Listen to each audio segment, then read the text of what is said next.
Amén. Esa puerta tiene que estar cerrada porque está frío. Bueno, antes que nada quería comenzar, si habrá, en relación a lo que hemos leído. Yo no tengo preguntas, nada más se me hace un poco injusto que, por favor, usted habla de el libro de Josué, ok.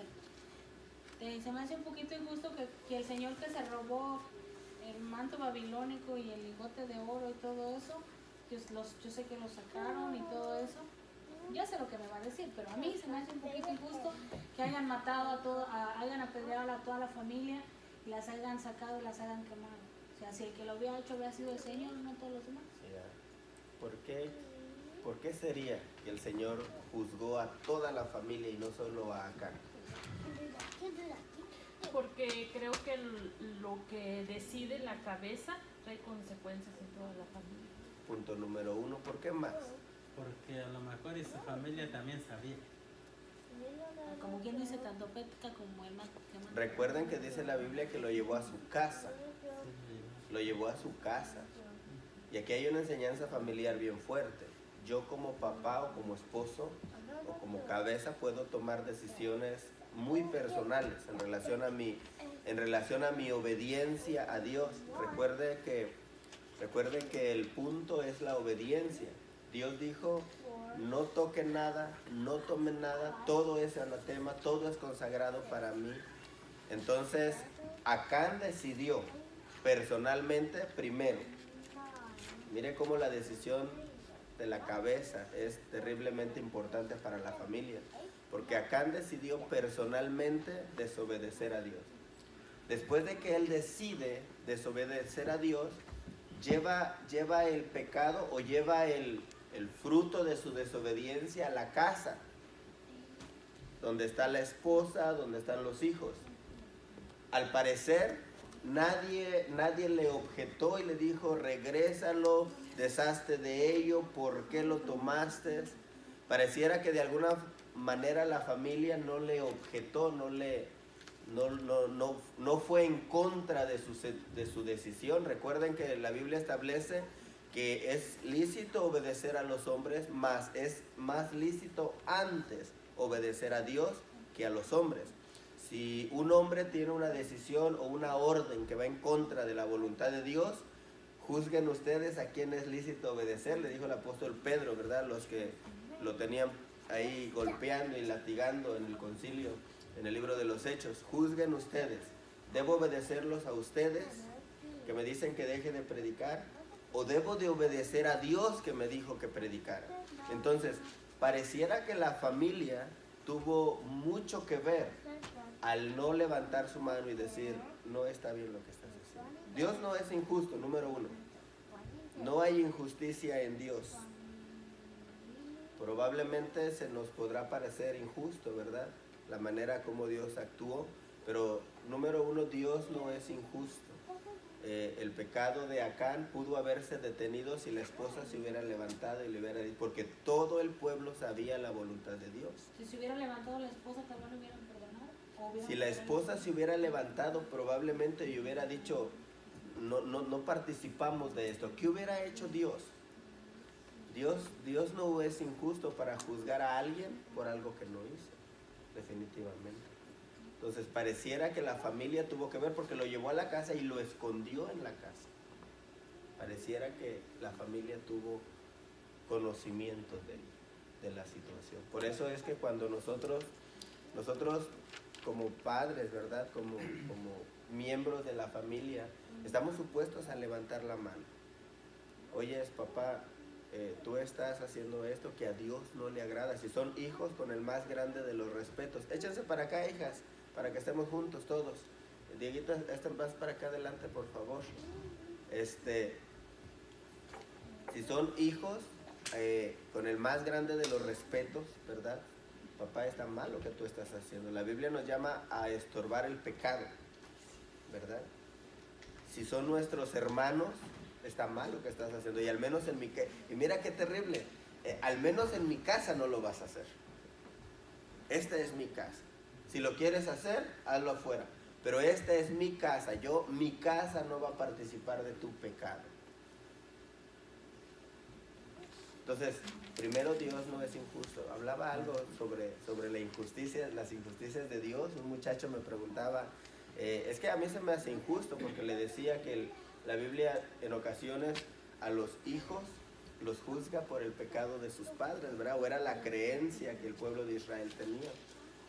Y esta persona me decía, no es justo que si mi papá pecó y abrió una puerta de homosexualismo, yo esté pagando las consecuencias siendo homosexual. Le hago, no es justo, sin embargo Dios te está dando la oportunidad de restablecer tu vida y te está mostrando su misericordia y su gracia para que tú cambies. No es que Dios esté juzgándote a ti, sino que Dios te está mostrando la oportunidad para cambiar tu vida. No hay injusticia en Dios. ¿Está bien? Pastor, el manto babilónico era muy caro, porque espiritualmente puedo entenderlo, pero económicamente era muy caro. Recuerde que Jericó era una de las ciudades cosmopolitas en ese tiempo, era una ciudad de riqueza. Definitivamente debía... ¿Cuánto sería el precio? Esa es una buena pregunta, habrá que buscarlo ahí entre los comentarios. Si lo puesto ahí en la cajita que vamos a hacer, ¿cuánto costaba el manto babilónico?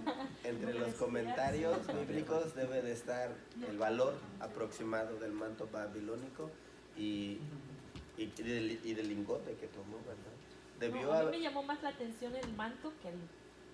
Al llamarle la atención tanto para llevárselo, debió haber sido algo muy, ¿Qué era un manto? valioso. ¿Con el que hacían ropa o qué?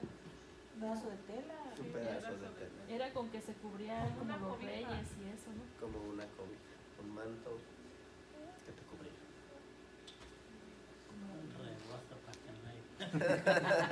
Me imagino que en aquel entonces el manto era bien valioso porque el del liceo, ¿me entiendes? O sea, espiritualmente por eso yo lo entiendo, pero económicamente se me... Y era muy necesario aparte.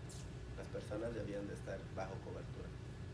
Otra enseñanza bien importante, ¿verdad? El manto es requerido, o era muy requerido en el tiempo antiguo. ¿Por qué? Porque con él te cubrías la lluvia, con él te cubrías el sol, con él te cubrías en la noche el frío, ¿verdad? Te lo podías poner dependiendo. El manto era muy requerido en la cultura hebrea. Todos tenían que tener un manto, todos los que debían de tener un manto, porque espiritualmente representa la cobertura que todos debemos de tener. Amén. ¿Alguien más? Acerca del libro de Josué.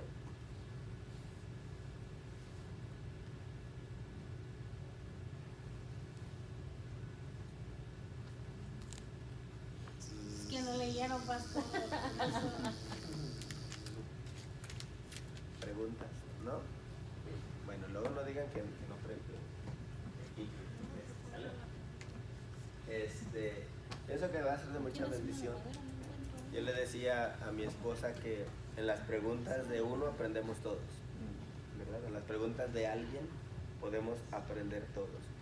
Y yo pienso que vamos a trabajar, si es de Dios y funciona el proyecto de la hermana Lucero, vamos a trabajar para poder darlo de una mejor manera la cuestión de las preguntas y respuestas dentro del culto. Amén. Entonces, preguntas, cierro y continúo. ¿No? ¿Nadie? Tere, ¿tú tienes preguntas? ¿No? ¿Segura? Ok, vamos a continuar entonces. Estamos ya en la última clase del libro de Josué.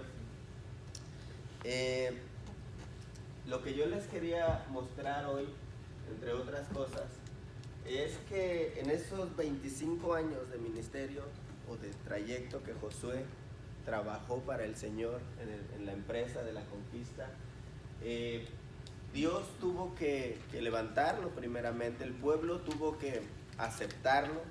Recuerde que Dios levanta al hombre, ¿verdad? Pero el hombre también debe de tener cierta gracia para con el pueblo, ¿verdad? Y esto es bien interesante porque imagine usted sirviendo a Dios o siendo un líder y no tener discípulos o no tener seguidores. Entonces Dios levanta a Josué en el capítulo 1 y en el mismo capítulo 1 el pueblo le dice: nosotros vamos a estar contigo siempre que Dios te respalde a ti, ¿verdad? Si Dios te respalda a ti de la misma manera como lo hizo con Moisés, nosotros vamos a estar contigo. Entonces, eso me habla primero, número uno, del llamado que Dios le da y del cómo el pueblo lo recibe. La gracia que usted y yo debemos de tener en nuestro liderazgo. Recuerde que un líder sin discípulos no es líder. Un pastor sin ovejas no es pastor, a lo más era un predicador, ¿verdad? Entonces, dentro del llamado de Josué, Dios lo iba a poner delante del pueblo, pero Dios quería que el pueblo lo siguiera. Dios no te va a poner delante de un pueblo para que no te siga. Sin embargo, tu manera de actuar y tu manera de ser va a influenciar mucho para que el pueblo te siga. Habemos líderes que, recuerden que a Saúl, en el libro de los Reyes, a Saúl el pueblo lo seguía con temor. El pueblo seguía a Saúl bajo el temor que él era el rey, bajo el temor de las consignas, bajo el temor de la situación que él como rey imponía. Pero cuando usted ve a David, como el pueblo lo seguía, usted se da cuenta que el pueblo daba su vida por David. El pueblo danzaba delante de David. El pueblo iba a las batallas con alegría delante de David. Entonces, ahí vemos dos facetas de liderazgo: un líder que obliga al pueblo a seguirlo y un líder que se ganó el favor del pueblo para que el pueblo lo siguiera.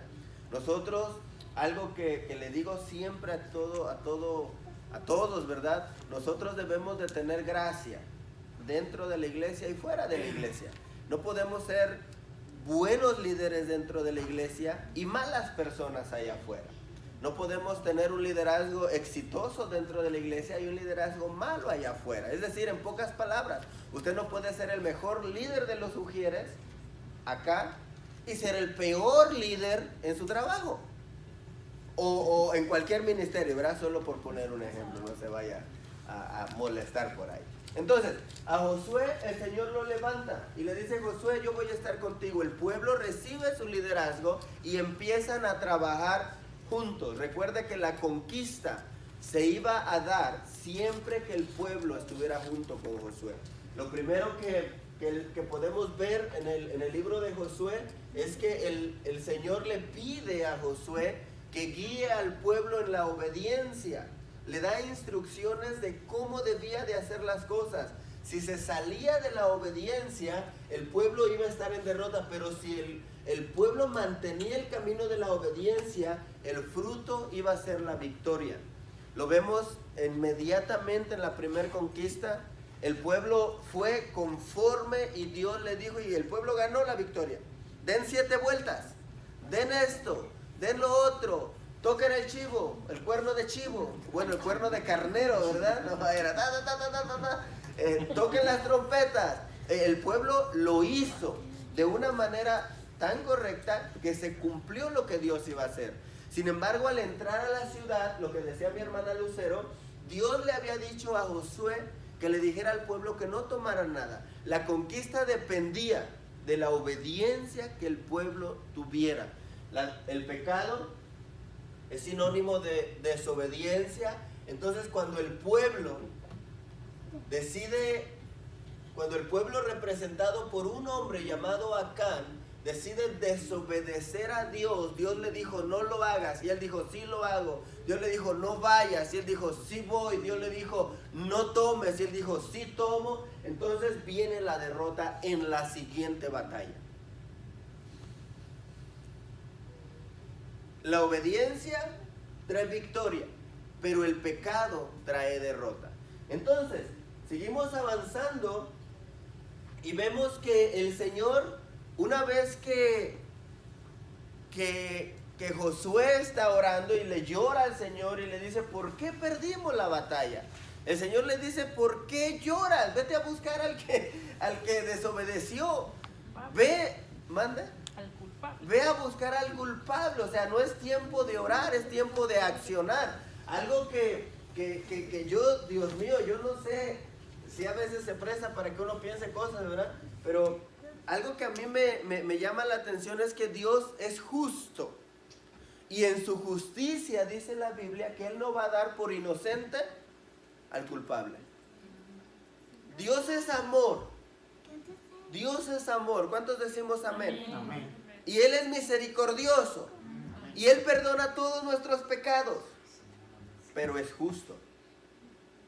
Y no va a tomar por inocente al culpable. Es decir, yo no puedo darme el lujo de desobedecer a Dios y de ir en contra de la voluntad de Dios y pretender que con 2 lágrimas y una oración todo se arregle. Dios es justo. Nuestras victorias dependen de nuestra obediencia a la palabra dada por el Señor.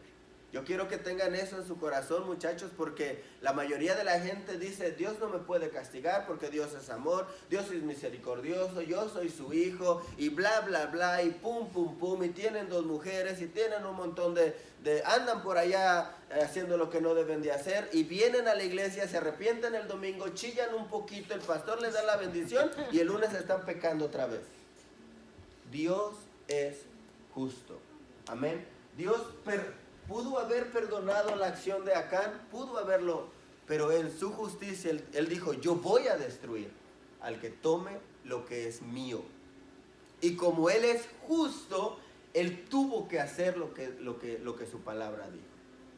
Entonces, después de esto, el pueblo entra, hermano, en un nuevo pacto. Ahí en Josué capítulo 8, capítulo 9, si no estoy mal, el pueblo entra en un nuevo pacto. Mire qué lindo es Dios. Ya le fallamos. El pueblo ya hubo derrotas en medio del pueblo. ¿Por qué? Porque hubo desobediencia. Pero Dios no deja fuera al pueblo de Israel y le dice, ya, ok, sálganse todos. Ni uno va a conquistar ya. Sino que hacen un nuevo pacto. Y después de ese nuevo pacto en el monte Ebal, y el otro monte, ¿cómo se llamaba? No me recuerdo. ¿Gerizim? Por ahí lo busca usted. Era el monte Ebal y era el otro monte. Entonces, ahí entre esos 2 montes se hace un nuevo pacto. Donde esto me habla, hermano, a mí de un reinicio.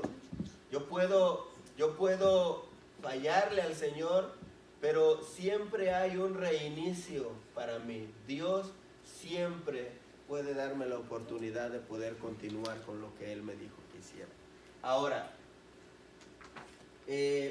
otra de las cosas importantes del libro de Josué, que a mí me llamó la atención, es cómo Josué se dejó engañar por los gabaonitas. ¿Lo leyó?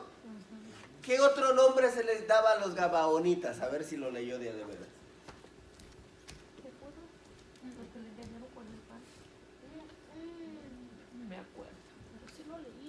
Cuando hicieron el nuevo pacto es cuando circuncidaron a los muchachos, pues.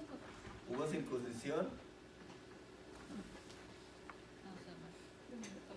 Hebeos. Entonces vienen los gabaonitas, hermano, y ellos ya saben que van a perder la batalla.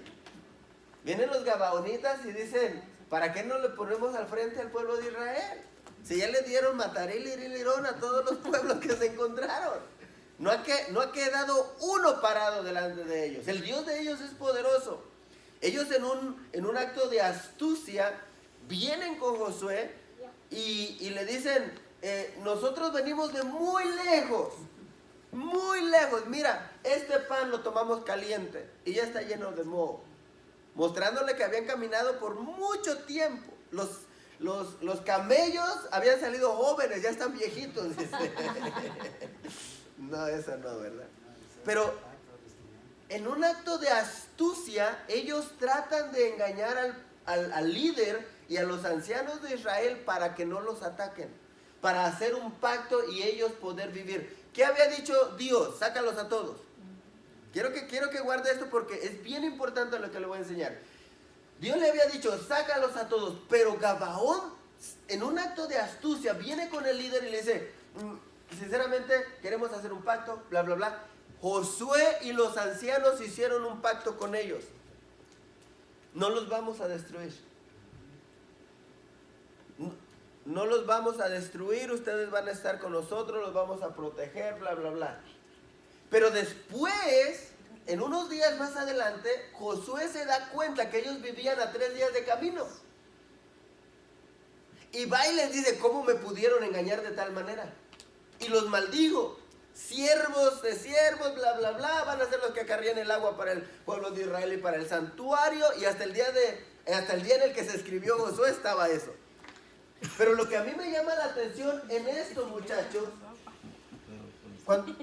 lo que a mí me llama la atención en esto es la palabra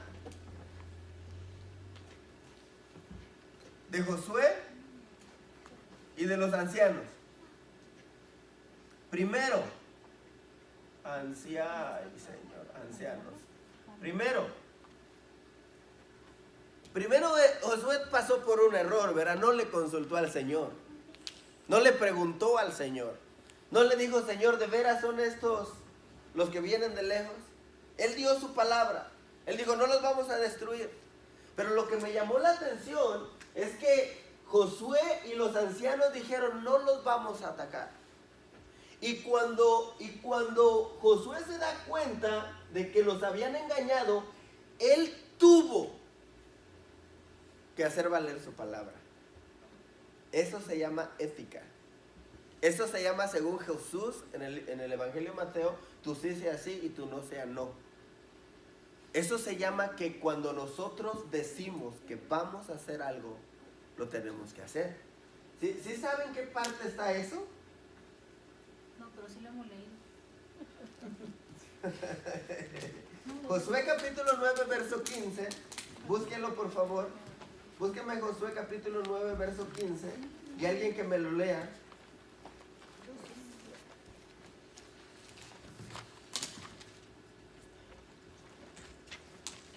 Dice, y Josué hizo paz con ellos y celebró con ellos alianza concediéndoles la vida.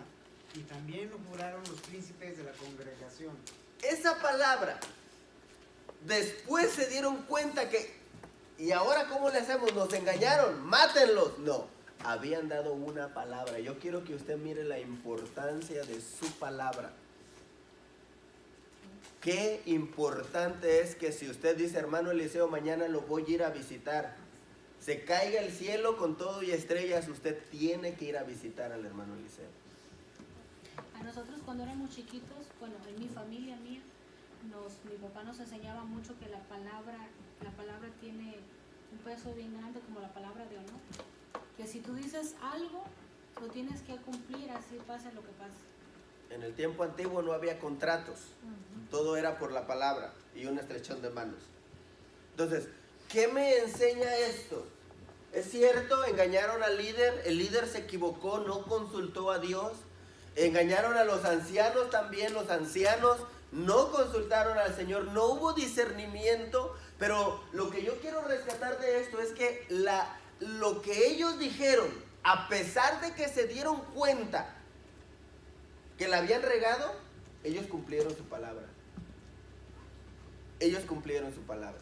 Entonces, nosotros como líderes, como ministros del Señor, la palabra que demos, y esto entra en un montón de áreas. Porque predicamos. Porque ministramos alabanza. Lo que nosotros decimos, tenemos que buscar la manera de cumplirlo o de hacerlo. Nada de que, hermano Marcelino, lo invitamos a predicar el 26 de diciembre. Amén, varón, yo voy, ahí le caigo. Pero el 25 se desveló y le mando un mensaje al pastor al día siguiente. No puedo ir, fíjese que quedaste de irme. Desvelar. No, es que no me cayó la revelación, pues invéntate algo. Pastor, ahí voy, yo voy a estar ahí con la carne asada, no se preocupe. ¿Quién? Amén. Mateo 5, tu sí sea sí y tu no sea no. Es mejor no decir nada y hacer, a decir y no hacer. Entonces, como ministros, lo que me enseña el capítulo 9 del libro de Josué, como ministro, es que mi palabra, oiga esto muchachos, oigan esto, mi palabra, aún, ojalá y no suene muy fuerte, aún Dios la va a avalar, así y yo me haya equivocado. ¿Por qué digo esto? Porque después los amorreos y los reyes, me parece que eran 5, se unen para atacar a Gabaón. Gabaón le manda a decir a Josué, tus siervos están en peligro, nos están atacando. Josué sale, ¿se recuerda el famoso texto donde sol detente en Gabaón y tú luna en Najalón? Es porque Dios está peleando por Gabaón.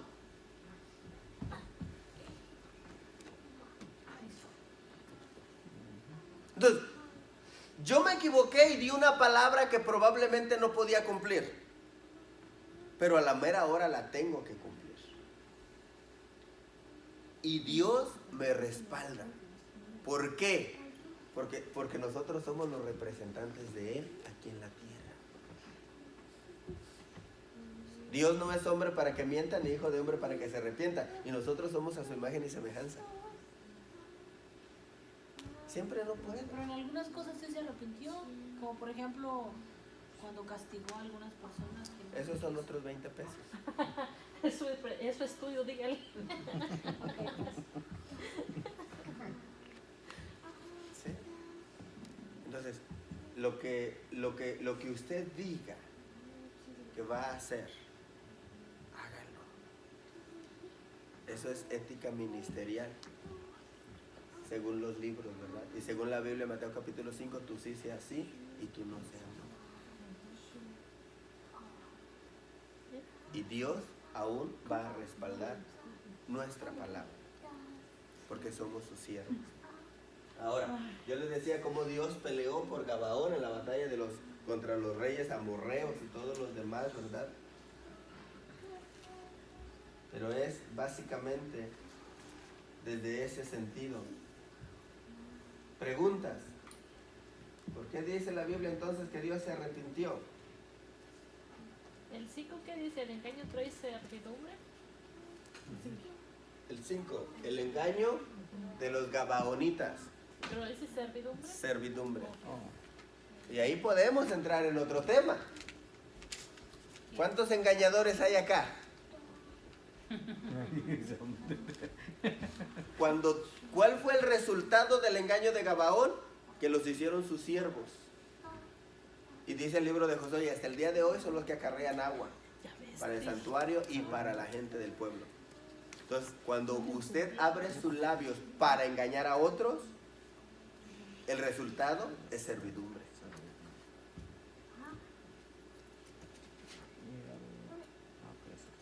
¿Me doy a entender? Preguntas.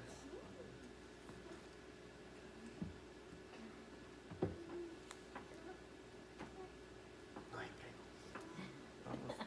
Qué bueno que no hay ¿Todos lo preguntas. entendieron, no? Bueno, la segunda parte entonces es este pequeño bosquejo.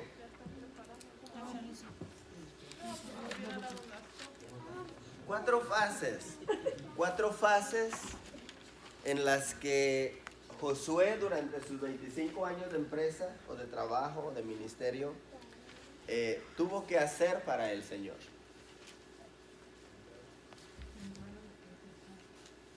Entrar, conquistar, repartir y preservar. Esa era la misión de Josué. Entrar, conquistar, repartir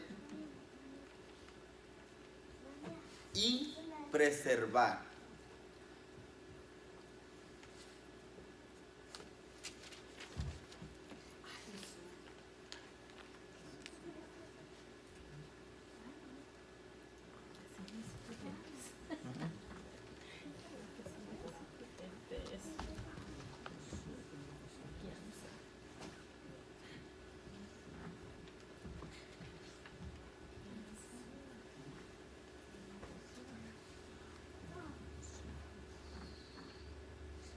Pastor, ¿en quién saque es Josué 3:37? 34. 34 en guianza. Les puedo ir explicando poquito a poquito. Bueno, en esos 25 años de ministerio de Josué, durante el tiempo que el Señor lo llamó, ¿verdad? Y cumplió lo que Dios quería que hiciera. La primera fase consistía en que él debía de entrar a un territorio ocupado. Yo quiero que usted siempre piense, cuando usted hable de conquista, yo quiero que usted piense que la promesa que usted va a conquistar está ocupada.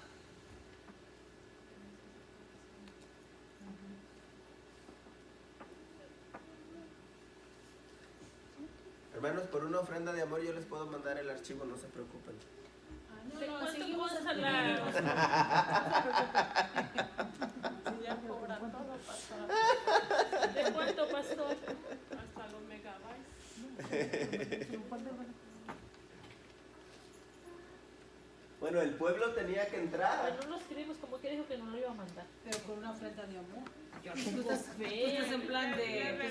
Una fotito. Una fotito y ahí en la casa lo copia y sirve que lo reestudia. Sirve que hagas el hábito. Recuerde que es estudiante, no oyente. Los oyentes solo oyen, los estudiantes estudian. Llegue a su casa, ya dele una repasadita, recoja espigas y amplíe el tema. Yo mejor Pepe.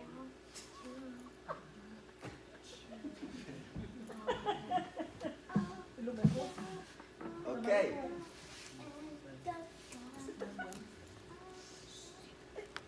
Ya, Pastor. Ok.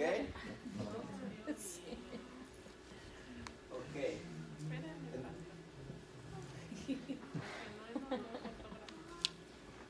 Yo tampoco se me movía.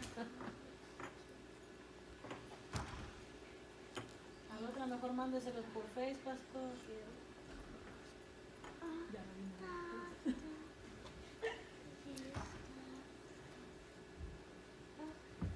Dame eso. ¿Está? Pastor, gracias. Ok. Siéntate. Recuerden que lo importante de la enseñanza es la comprensión. Si no hay comprensión, estamos perdiendo todos el tiempo. ¿Ok? Entonces, Josué habla de los 25 años que él, como ministro del Señor, hubo de haber trabajado para Dios. Durante esos 25 años, él tuvo que haber pasado por 4 diferentes facetas en su ministerio.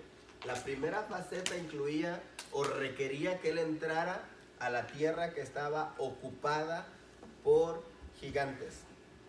No iba a ser fácil, pero él tenía que entrar. ¿Qué era lo que él tenía que hacer? Bueno, él tenía que dejarse guiar por Dios. Ojo, en la conquista, si no somos guiados por el Señor, no va a haber muchas victorias, muchachos. ¿Qué quiere decir ser guiados por Dios?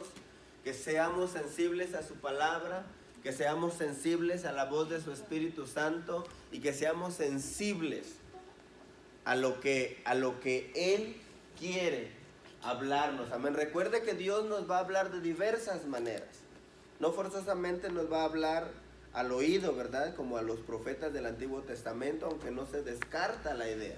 Nos puede hablar al corazón, nos puede hablar a través de su palabra, nos puede hablar a través de otra persona. El caso es que la guianza de ellos era crucial para poder entrar a la tierra. Recuerde que Jericó representaba la puerta hacia Canaán. Era la primera ciudad que tenían que conquistar. Si Jericó no caía, no se abría la puerta.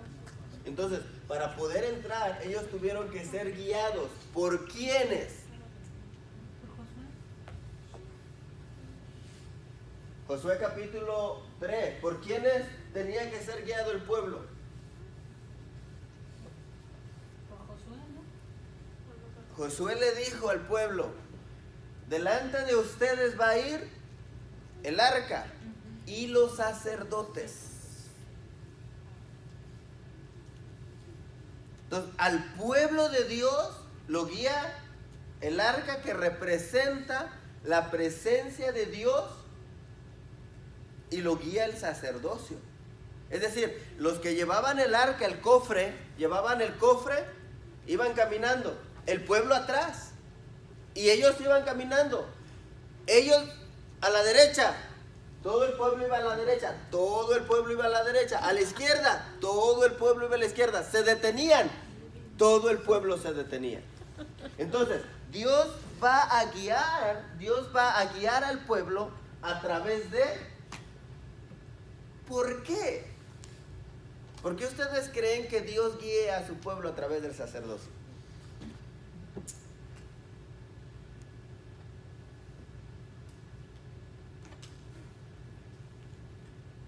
Porque a través del sacerdote Dios iba a hablarles. Recuerde que estaba el Urim, el Tumim. Estamos hablando del libro de Josué. El único profeta que se había levantado antes de él era profeta que venía, así dice el Señor, ¿verdad? Era Moisés. No había hasta ese momento otros profetas. Entonces, ¿cómo Dios guiaba a su pueblo? A través del sacerdocio. El pueblo venía, el pueblo era guiado. De la boca de los sacerdotes el pueblo adquirirá sabiduría.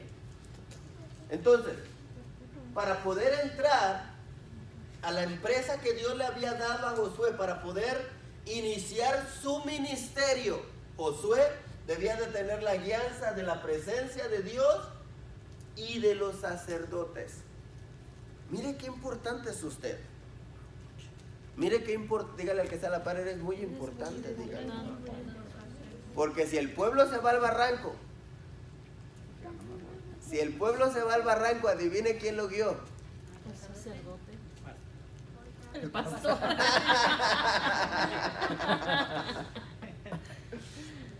Qué importantes somos nosotros. Nosotros representamos a los que están guiando al pueblo, muchachos. Los guían en la alabanza, los guían en la predicación, en la enseñanza, nosotros estamos guiando al pueblo.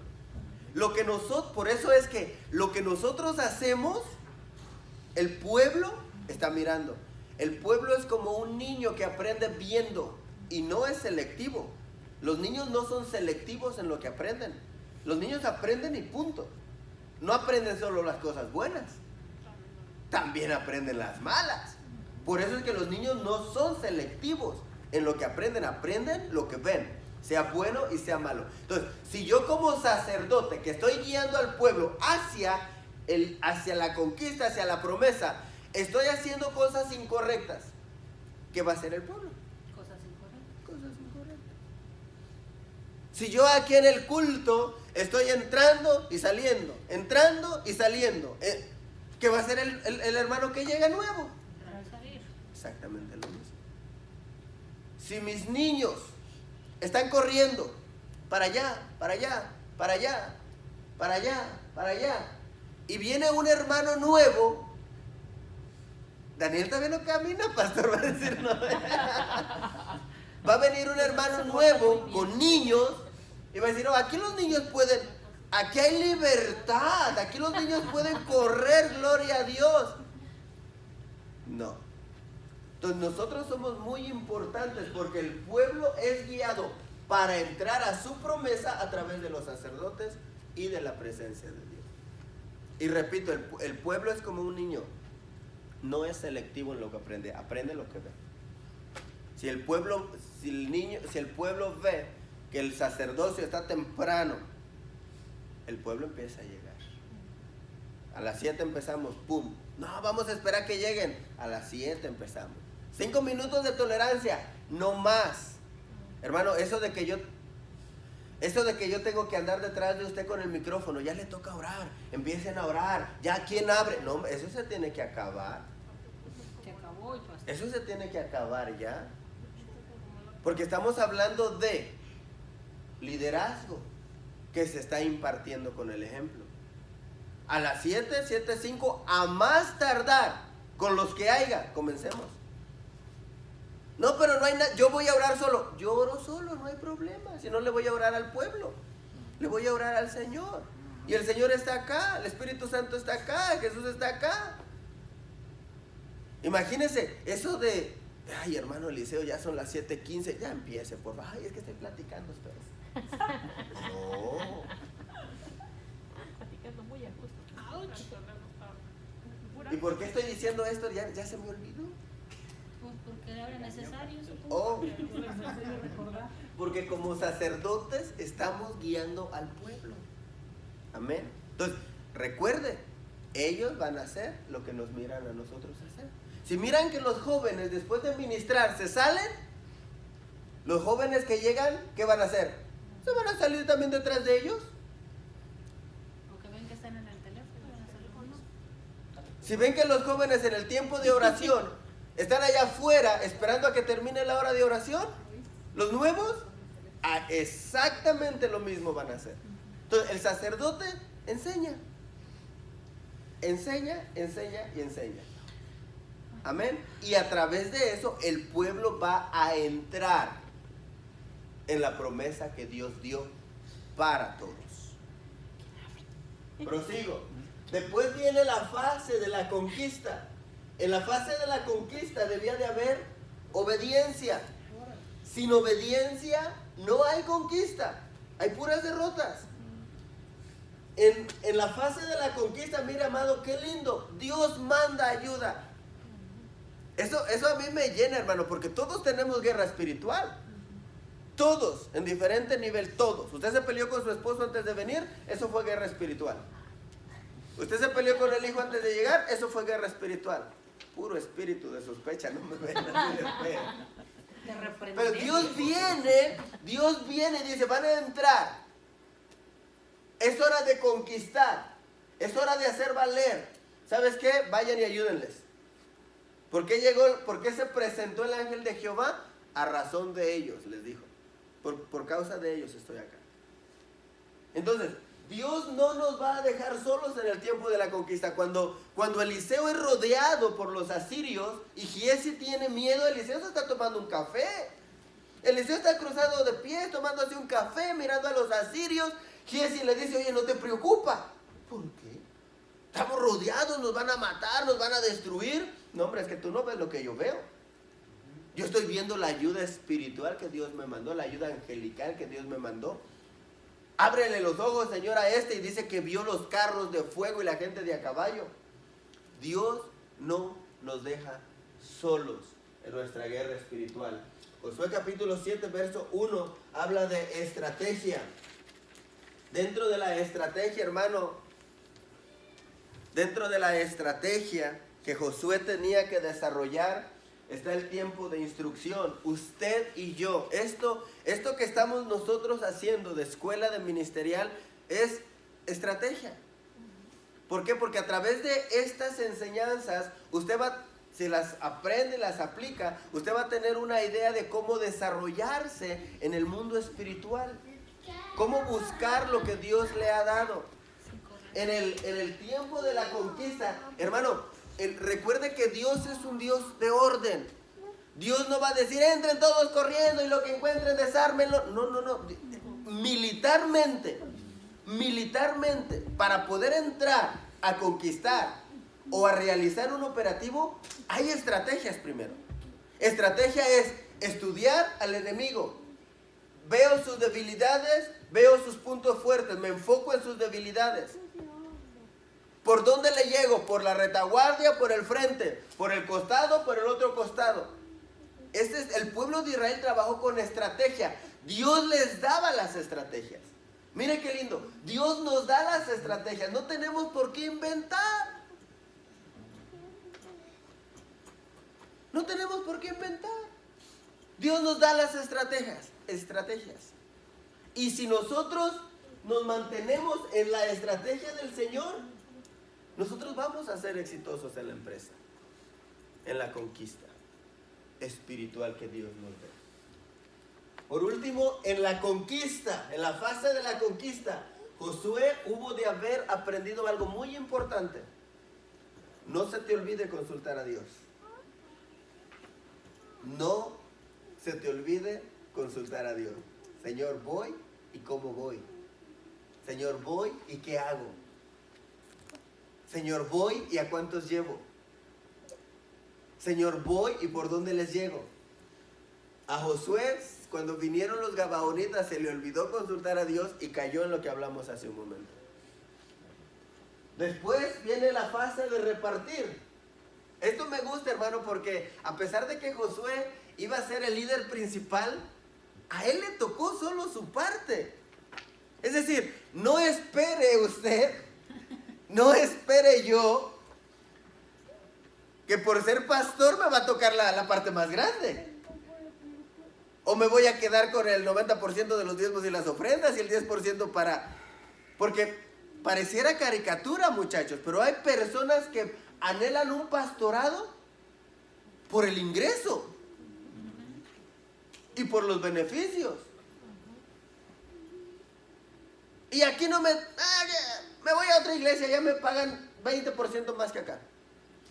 Josué era el que iba a levantar, era el que iba a entrar, era el que iba a pelear.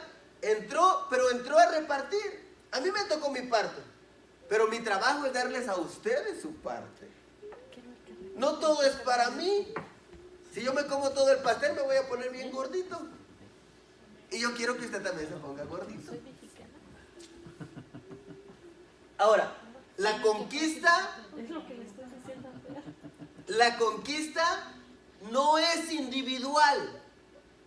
Ojo, no es mi pelea, es nuestra pelea.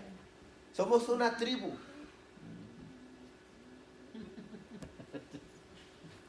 Parte de una tribu, pues.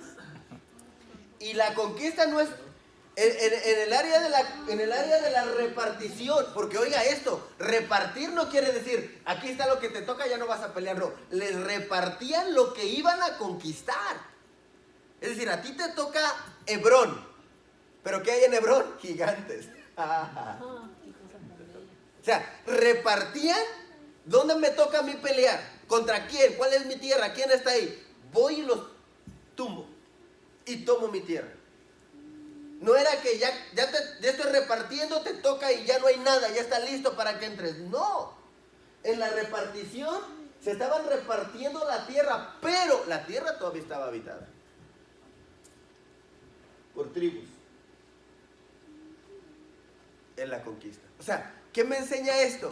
Que yo solo no puedo conquistar mucho, pero juntos podemos conquistar bastante. Y por último,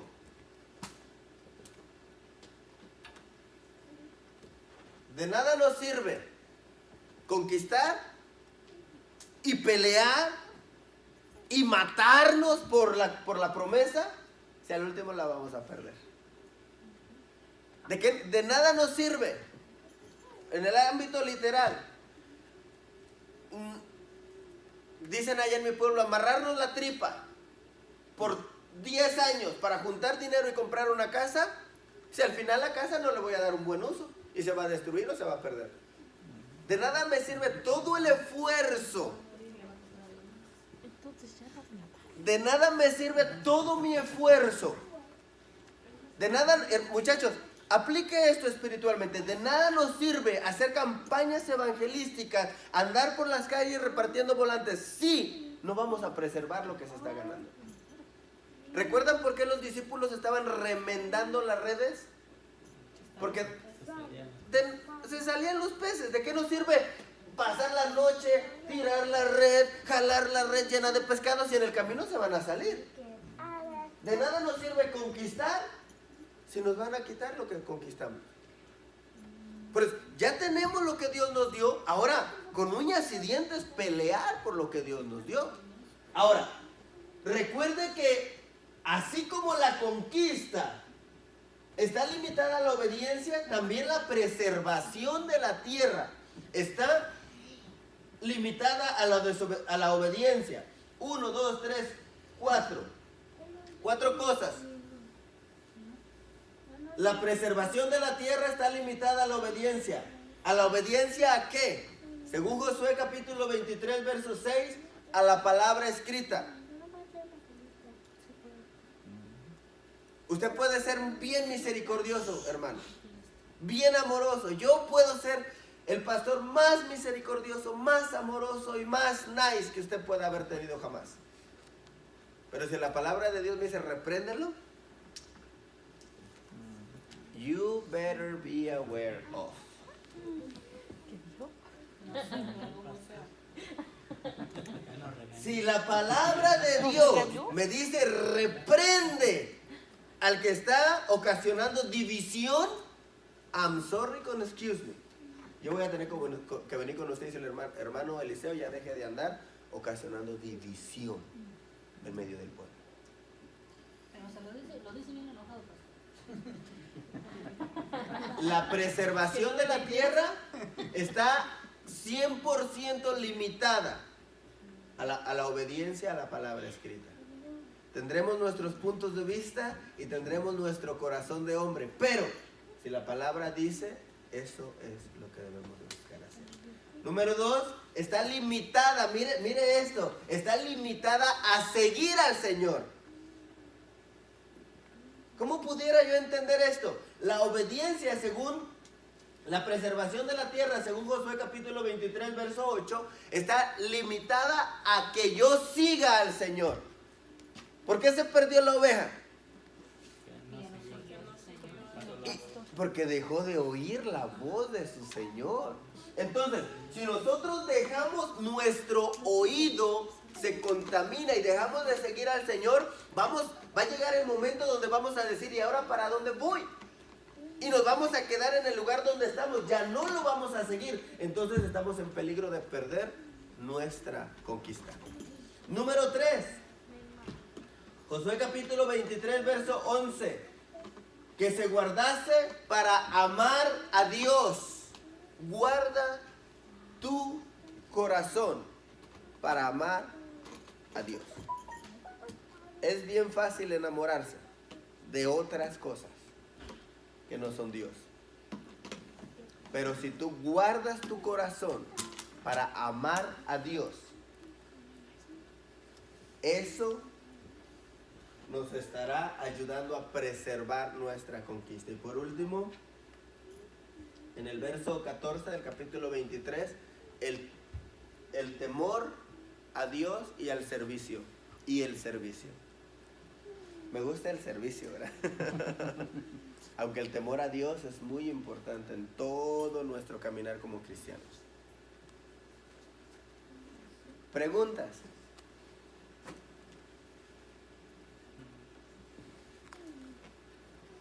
¿No hay preguntas? Qué bueno que no hay preguntas. Estaba muy grande la ciudad de Jericó, Era una de las ciudades grandes. porque tenían que dar vueltas callados. Iba a haber sido bien difícil para las mujeres ser calladas, ¿no? Uy, imagínese. Eso fue precisamente. Esa fue la primera conquista. Por eso fue la primera conquista, la conquista de la mujer antes que de Jericó. Más difícil. Y la más difícil, ¿verdad? ¿Cómo era? Hasta el Perdón. tiempo se Lo de lo Caleb, cambian. precisamente todo eso entra en Caleb cuando dice que cuando Josué estaba haciendo la petición y le dijo, Eso no lo grabaste, ¿verdad? te voy a recordar lo que dijo Moisés.